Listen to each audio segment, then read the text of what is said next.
All right, guys, your oil change of the week is brought to you by Hyundai. And this is a 2017 Sonata. Here's our oil fill right here. We took the beauty cover off. It just pops right off. It's laying right there on my bench. Just lift it up. Oil right here. Dipstick right here. Let's get her in the air.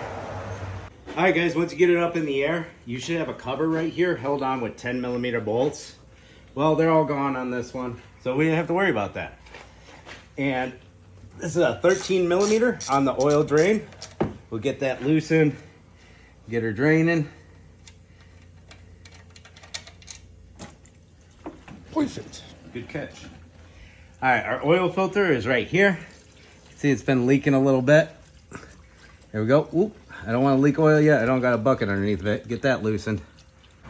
All right, guys, you can pre-fill your filter if you want. I don't care. You do you. There's a big argument about it. Lube the seal. No argument there.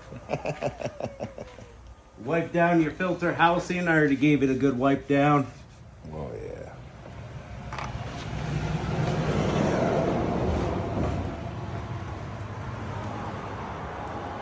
Get that filter on there nice and tight. Don't reef on it too much though, okay? I'm just trying to get a good grip. My hands are oily.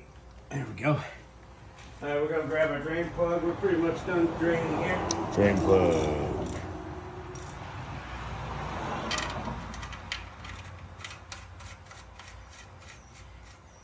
I don't know what the torque spec is here. Probably 20, 25 foot-pounds, something like that.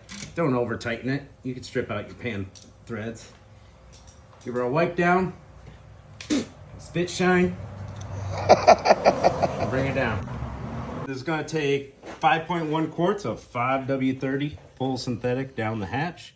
We'll put our 5.1 quarts in, put our dipstick down, put our cap back on, put our beauty cover back on, and that's oil change. Yes, Hyundai sir. Sonata 2.0 turbo. Works for multiple years. This happens to be 2017.